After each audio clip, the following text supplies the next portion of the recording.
Professional immaturity and blue tick syndrome. بدقسمتی سے پاکستان میں پروفیشنلزم کی انتہائی کمی ہے۔ پوری کی پوری آرگنائزیشن کا رویہ ہی نان پروفیشنل ہوگا تو وہاں فرد کیا کرے؟ درمیانے درجے کا افسران طبقہ، ان کی نفسیات تو ہمیشہ سے خراب رہی ہے۔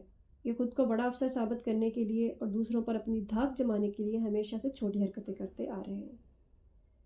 نچلے درجے کے ملازمین کے احساس کمتری کا بھی تقریباً یہی حال ہے۔ اب چونکہ ہمارے دفتر اور رابطے تقریباً ڈیجیٹل ہو گئے ہیں تو اب یہ دھاک واٹس ایپ یا ای میل کے ذریعے بٹھائی جاتی ہے۔ ایمپلائی کا، کسٹمر کا یا اپنے سب آرڈینیٹ کے میسج کو نظر انداز کرنا یا ان کا میسج کھول کر بلو ٹک جو ہے وہ کر کے دیکھ کر اسے بنا جواب دیے چھوڑ دینا، یعنی وہی سین کر کے چھوڑ دینا، یہ بیسیکلی بلو ٹک ڈس آرڈر کا شکار ہے۔ اور ہمارے ہاں یہ لوگ دوسروں پر اپنا اہم ہونا، خاص ہونا، کسی کا میسیج سین کر کے اس کو جواب نہ دے کر جو ہے وہ ثابت کرتے ہیں۔ اگر کوئی کنورسیشن جاری ہو تو اسے درمیان میں ہی چھوڑ دیتے ہیں۔ اپنے مطلب کے پیغامات کا جواب دینا لیکن دوسروں کی طرف کے سوالات کو نظر انداز کر دینا، اور پھر نچلے درجے کے افسران بھی اپنے افسران اعلیٰ کو دیکھ کر یہی روش اختیار کر لیتے ہیں، اور یوں یہ ایک چین کی طرح چلتے ہوئے پوری آرگنائزیشن کا ایک رویہ بن جاتا ہے۔ یقین کریں یہ انتہا کی بد تہذیبی اور نان پروفیشنلزم ہے۔ ہم ساری زندگی کورس کی کتابوں میں پڑھتے رہے کہ گفتگو کا ابتدائیہ کیا ہوتا ہے اور اس کا اختتام کیسے کرنا ہے۔ تو آپ نے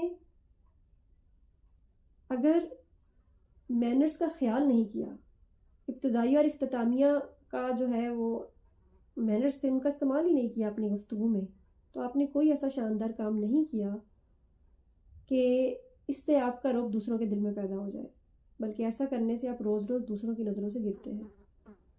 بات چیت کا اچھا انداز ہی آپ کو دوسروں سے ماورا کرتا ہے۔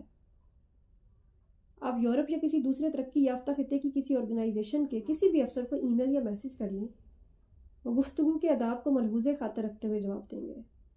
آپ ان سے 50 مرتبہ بھی سوالات پوچھیں گے، وہ آپ کو اسی خندہ پیشانی سے جواب دیں گے۔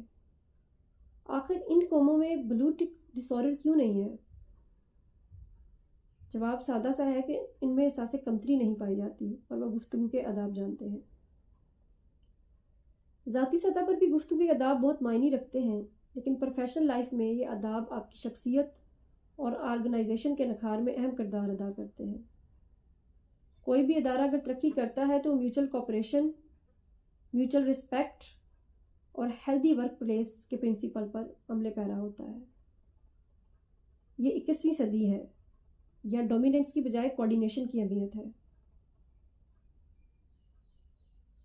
آرگنائزیشن کی اخلاقی سطح پر تربیت کا فقدان ایسے مسائل پیدا کر رہا ہے جس کا بر وقت تدارک نہایت ضروری ہے تاکہ اس چھوٹی سوچ کا ہمارے دفتروں سے خاتمہ ہو سکے اور روشن خیالی سے باہمی تعاون کو فروغ دیا جائے۔